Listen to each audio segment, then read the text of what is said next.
Hello സുഹൃത്തുക്കളെ, ഇന്ന് ഞാനുള്ളത് നമ്മുടെ സൗത്ത് ഇന്ത്യയിലെ ഗുരുവായൂർ ക്ഷേത്രം കഴിഞ്ഞാൽ ഏറ്റവും ഫേമസ് ആയിട്ടുള്ള മറ്റൊരു ശ്രീകൃഷ്ണ ക്ഷേത്രത്തിലാണ് ഇന്നിപ്പോൾ ഞാനുള്ളത്.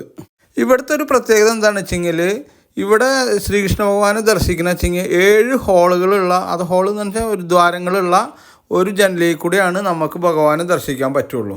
ഇന്ന് ഈ ക്ഷേത്രത്തിൽ വലിയ തിരക്കൊന്നും കാണുന്നില്ല. കാരണം വെച്ചാൽ ഇന്ന് ഒരു വർക്കിംഗ് ഡേയ്സ് ആയ കാരണമാണ്. പ്രത്യേകിച്ച് നമ്മൾ മലയാളികൾ അല്ലെങ്കിൽ കേരളത്തിൽ നിന്ന് പോകുന്ന ആൾക്കാർ മൂകാംബികയിൽ പോകുമ്പോൾ എന്തായാലും ഈ ഒരു ക്ഷേത്രത്തിൽ കയറിയിട്ട് വേണം പോകാൻ. അല്ലെങ്കിൽ മിക്ക ആൾക്കാരും ഈ ക്ഷേത്രത്തിൽ കയറിയിട്ടേ പോവാറുള്ളൂ എന്നുള്ളതാണ് സത്യം. ഇവിടെ കണ്ട വലിയ തേരുകളൊക്കെ കാണാം. അതേമാതിരി സ്വർണത്തിൻ്റെ തേരൊക്കെ ഇവിടെ കാണാൻ പറ്റും. ഇപ്പം നമ്മൾ മലയാളികൾ ഗുരുവായൂരൊക്കെയാണെന്ന് വെച്ചെങ്കിൽ ഇതേമാതിരി തേര് എന്നുള്ള ഒരു സംഭവമൊന്നുമില്ല. അത് ഈ കർണാടകത്തിലേക്ക് വന്നു കഴിഞ്ഞാലാണ് ഈ തേരിൽ ഊരുവലം കൊണ്ടുപോകണ ഇതൊക്കെ കാണാൻ പറ്റുക. പ്രത്യേകിച്ച് നമ്മൾ മൂകാംബികയിലൊക്കെ പോയാൽ കാണാൻ പറ്റും. ഈ ക്ഷേത്രം ഏതാണെന്ന് മനസ്സിലായത്? ഇതാണ് ഉടുപ്പി ശ്രീകൃഷ്ണ ക്ഷേത്രം. കുറച്ച് കൊല്ലങ്ങൾക്ക് മുന്നേ ഇതായിരുന്നു ഇതിൻ്റെ മെയിൻ എൻട്രൻസ്. ഇപ്പോൾ നമ്മൾ ഇതിൻ്റെ ബാക്കിൽ കൂടെ പോയിട്ട് കുറച്ചധികം നടക്കുകയൊക്കെ വേണം ഇപ്പോൾ ഇവിടെ വന്നു കഴിഞ്ഞാൽ ഭഗവാനെ ദർശിക്കാൻ. ഇതാണ് ഉടുപ്പി ക്ഷേത്രത്തിലെ വലിയൊരു തേര്. അതുകൂടാതെ മറ്റേ സ്വർണത്തിൻ്റെ ഒരു തേര്, ഒരു സ്വർണ്ണമാണോന്ന് അറിയില്ല, പക്ഷേ സ്വർണം പൂശിയിട്ടുള്ള ഒരു തേരാണ് ഇത്. ഇവിടുത്തെ ഉടുപ്പി കൃഷ്ണനെ ഊരുവലം കൊണ്ടുപോകുക എന്ന് പറയും. ഊരുവലം കൊണ്ടുപോകാനുള്ള തേരുകളാണിത്. അതേമാതിരി തന്നെ ഈ ഉടുപ്പി ക്ഷേത്രത്തിൻ്റെ മെയിൻ എൻട്രൻസിനോട് ചേർന്നിട്ട് തന്നെ മറ്റൊരു ക്ഷേത്രം ഉണ്ട് കേട്ടോ. ആ ക്ഷേത്രം ഞാൻ കാണിച്ചു തരാം. പക്ഷേ അത് നമുക്ക് ഫ്രണ്ടിൽ നിന്ന് നോക്കി കഴിഞ്ഞാൽ അത്ര പെട്ടെന്ന് കാണാൻ പറ്റില്ല. അതിന് ചെറിയൊരു വഴിയുണ്ട്, അതാണിത്. ഈ ഒരു എൻട്രൻസിൽ കൂടെ കയറി കഴിഞ്ഞാലാണ് ചന്ദ്രമൗലീശ്വര ക്ഷേത്രം എന്ന് പറഞ്ഞാൽ ഈ ഒരു ക്ഷേത്രത്തിൻ്റെ ഉള്ളിൽ കയറാൻ പറ്റുള്ളൂ. അതിൻ്റെ ഉള്ളിൽ നമുക്ക് വീഡിയോ ഒന്നും അലൗഡ് അല്ല. അതുകൊണ്ട് തന്നെ നമ്മൾ അതിൻ്റെ ഉള്ളിൽ വീഡിയോ ഒന്നും എടുക്കുന്നില്ല. ഈ ക്ഷേത്രം കൂടാതെ തന്നെ മറ്റൊരു ക്ഷേത്രം കൂടി ഉടുപ്പി ശ്രീകൃഷ്ണ ക്ഷേത്രത്തിനോട് ചേർന്നിട്ടുണ്ട്. അതാണ് ഈ കാണുന്ന ശ്രീ അനന്തേശ്വര ക്ഷേത്രം. ഉടുപ്പിയിൽ വന്ന ഈ 2 ക്ഷേത്രത്തിൽ കൂടി തൊഴുത് കഴിഞ്ഞാൽ ശരിക്കും പറഞ്ഞാൽ ഉടുപ്പി കൃഷ്ണ തൊഴുതേൻ്റെ ഒരു പരിപൂർണത ഉണ്ടാവുകയുള്ളൂ എന്നുള്ള ഒരു വിശ്വാസം ഇവിടെ നിലനിൽക്കുന്നു.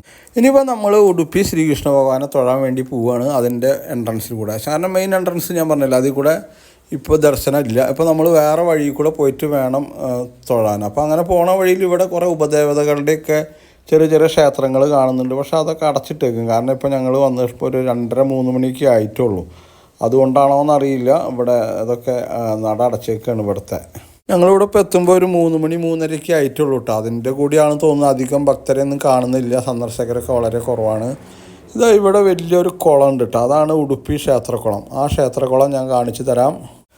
ഇതാ ഈ കാണുന്നതാണ് ഉടുപ്പി ശ്രീകൃഷ്ണ ക്ഷേത്രത്തിലെ ക്ഷേത്രക്കുളം. കണ്ട ആ കുളത്തിൽ തന്നെ ഒരു ചെറിയൊരു ഗോപുരം കാര്യങ്ങളൊക്കെ ഉണ്ട്. അത് മാത്രമല്ല, കണ്ട അവിടെ വേറെ സംഭവം ഉണ്ട് കേട്ടോ.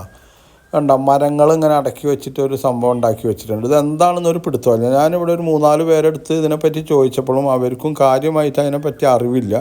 അതുകൊണ്ട് തന്നെ അതിന് പൂർണ്ണമായിട്ടൊരു ഇൻഫർമേഷൻ തരാൻ പറ്റാത്തതിൽ ക്ഷമിക്കണം. ഇപ്പോൾ ഉടുപ്പി ക്ഷേത്രത്തിൽ ഏകദേശം ഒരു 10 കൊല്ലത്തിന് മുന്നുള്ള സിസ്റ്റം അല്ല. ഇപ്പോൾ ബാക്കിൽ കൂടിയാണ് വഴി. ബാക്കിൽ നിന്ന് തന്നെ അതിൽക്കൂടെ വേറെ സിസ്റ്റത്തിൽ കൂടെയൊക്കെയാണ് ഇപ്പോൾ ഈ ക്ഷേത്രത്തിൽ വന്നാൽ തൊഴാൻ പറ്റുള്ളൂ. അപ്പോൾ അതിൻ്റെ ബാക്കിലേക്ക് പോവുകയാണ് ഞങ്ങൾ. ആ ഒരു വഴി കൂടെ നമ്മൾ നടന്ന് പോയിക്കൊണ്ടിരിക്കുകയാണ് ഇപ്പോൾ ഉടുപ്പിയിൽ വന്നു കഴിഞ്ഞാൽ ഇതാണ് ഒരു എൻട്രൻസ് ആയിട്ട് നമുക്ക് ഫീൽ ചെയ്യുക. ഈ കാണുന്നത് ഉടുപ്പി ക്ഷേത്രമല്ല കേട്ടോ. ഇതാണ് ഗീതാ മന്ദിർ എന്ന് പറയും. ഇത് വലിയൊരു ബിൽഡിംഗ് ആണ്. പക്ഷേ നമ്മളിത് പെട്ടെന്ന് വിചാരിച്ചു കഴിഞ്ഞാൽ ഒരു ലോഡ്ജാൻ തെറ്റിദ്ധരിക്കേണ്ട. ഇതാണ് ഗീതാ മന്ദിർ. ഈ ഭാഗത്തേക്ക് വന്നപ്പോൾ ഒരുപാട് ഭക്തരെയൊക്കെ കാണുന്നുണ്ട് കേട്ടോ. കണ്ടമാനം ജനങ്ങളൊക്കെ ഉള്ള ഒരു ഏരിയയാണ്. വളരെ മനോഹരമായിട്ടുള്ള ഒരു സ്ഥലം കൂടി തന്നെയാണ്. കണ്ട അവിടെയൊക്കെ ലോഡ്ജുകളും കാര്യങ്ങളൊക്കെ കാണുന്നുണ്ട്. ഇനിയിപ്പോൾ നമുക്ക് ഈ സ്ഥലത്ത് കൂടിയാണ് പോകണം.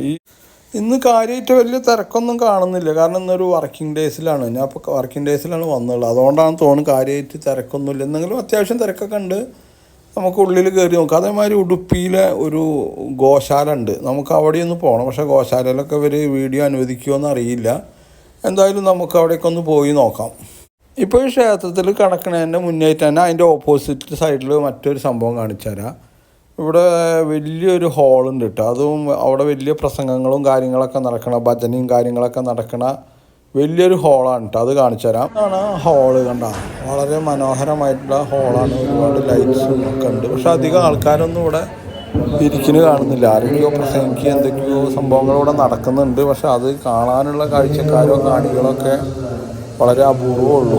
അല്ല അപൂർവമല്ല, ഉണ്ട് കുറച്ച്. പക്ഷെ അവിടെ ഇരിക്കാനുള്ള കസാലകളും വളരെ കുറവാണ്. അതിൽ തന്നെ വളരെ കുറച്ച് പേരെ ഇരിക്കുന്ന കാഴ്ചയേ ഉള്ളൂ കേട്ടോ. കണ്ട അതിൻ്റെ ഉള്ളിൽ ആരൊക്കെയോ സംസാരിക്കുന്നുണ്ട്. പക്ഷെ അവരുടെ കന്നഡ ലാംഗ്വേജിലാണ് സംസാരിക്കുന്നത്. അതുകൊണ്ട് തന്നെ അതെന്താ പറയണതെന്നൊന്നും നമുക്കറിയില്ല. കണ്ട അതേമാതിരി സ്റ്റേജിന്മേൽ ശ്രദ്ധിച്ചാൽ അതിന്മേൽ ഒരുപാട് ശ്രീകൃഷ്ണൻ്റെ പ്രതിമകളും വിഷ്ണു ഭഗവാന്റെ പ്രതിമകൾ അതേമാതിരി ആദിശങ്കരാചാര്യൻ്റെ പ്രതിമകളൊക്കെ ഉണ്ട്. അതിൻ്റെ ഇടയിലാണ് ഈ സ്റ്റേജിൽ ഇരുന്ന് പ്രസംഗിക്കാൻ വേണ്ടിയിട്ടുള്ള ആൾക്കാരുടെ കസാലകളും കാര്യങ്ങളൊക്കെ വെച്ചിരുന്നത്. അപ്പോൾ ഇതാണ് ശ്രീകോവിലേക്ക് കയറാനുള്ള വഴി. പക്ഷെ അവിടെ വീഡിയോ അലൗഡ് അല്ല. അതുകൊണ്ട് തന്നെ നമ്മൾ അവിടെ നിന്ന് വീഡിയോ ഓഫാക്കുകയാണ്. അപ്പോൾ നമ്മൾ ഉടുപ്പി ശ്രീകൃഷ്ണനെ തൊഴുതതിൻ്റെ ശേഷം തിരിച്ചു പോവുകയാണ്. അപ്പോൾ തിരിച്ചു പോകുന്നത് അതായത് ഈ ക്ഷേത്രത്തിൻ്റെ ബാക്ക് സൈഡിൽ കൂടിയാണ്. അതായത് ഈ കാണുന്നതാണ് ശരിക്കും പറഞ്ഞു കഴിഞ്ഞാൽ ഇപ്പോൾ പാർക്ക് ചെയ്ത് കഴിഞ്ഞാൽ കാണുന്ന ആദ്യത്തെ ബിൽഡിങ്. ഇത് ഗീതാമന്ദിരാണ്. ഗീതാമന്ദിരം എന്ന് പറഞ്ഞു കഴിഞ്ഞാൽ ഇവിടെ ഭഗവത്ഗീതയുടെ റിസർച്ചും സ്റ്റഡീസൊക്കെ നടക്കുന്ന വലിയൊരു സംഭവമാണ്. അതിൻ്റെ വലിയൊരു ബിൽഡിങ്ങാണ് നമ്മൾ കാറ് പാർക്ക് ചെയ്ത് വന്നു കഴിഞ്ഞാൽ കാണാൻ പറ്റുന്നത്. ഇവിടെ കാറ് പാർക്ക് ചെയ്ത് കഴിഞ്ഞാൽ വലിയൊരു ഗേറ്റ് കാണാം, കണ്ട വലിയൊരു എൻട്രൻസ്, അതും വളരെ മനോഹരമായിട്ടുണ്ട്. ഈ ഗേറ്റ് കടന്നു കഴിഞ്ഞാൽ നമ്മളെ ഏറ്റവും ആദ്യം കാണുന്നത് എന്ന് പറഞ്ഞു കഴിഞ്ഞാൽ ഈ ഗീതാമന്ദിരാണ്. ഈ ഗീതാമന്ദിരിൻ്റെ വലിയൊരു ബിൽഡിങ്, ഗീതാമന്ദിരം എന്ന് ഞാൻ നേരത്തെ പറഞ്ഞില്ല, ഗീതയൊക്കെ പഠിപ്പിക്കുന്ന ഒരു സ്ഥലം. പിന്നെ ഇങ്ങോട്ട് വന്നു കഴിഞ്ഞാൽ വളരെ വിശാലമായിട്ടുള്ള കാർ പാർക്കിംഗ് ഉണ്ട്. അവിടെ അതിനോട് ചേർന്നിട്ട് തന്നെ ശ്രീകൃഷ്ണ ഭഗവാന്റെ ചെറിയൊരു പ്രതിമ ഉണ്ടാക്കി വെച്ചിട്ടുണ്ട്, കുറച്ച് വളരെ മനോഹരമായിട്ടുള്ളത്. അപ്പോൾ ഇതൊക്കെയാണ് ഉടുപ്പി ക്ഷേത്രത്തിലെ വിശേഷങ്ങൾ. അപ്പോൾ എൻ്റെ ഈ ഒരു കൊച്ചു വീഡിയോ നിങ്ങൾക്ക് എല്ലാവർക്കും ഇഷ്ടപ്പെട്ട് കാണുമെന്ന് വിശ്വസിക്കുന്നു. കൂടാതെ ഇതുവരെ എൻ്റെ യൂട്യൂബ് ചാനൽ സബ്സ്ക്രൈബ് ചെയ്യാൻ വിട്ടുപോയവരും ആദ്യമായിട്ട് കാണുന്നവരും മറക്കാതെ സബ്സ്ക്രൈബ് ചെയ്യുക. അപ്പോൾ എല്ലാവർക്കും ഒരിക്കൽ കൂടി എൻ്റെ നന്ദി, നമസ്കാരം.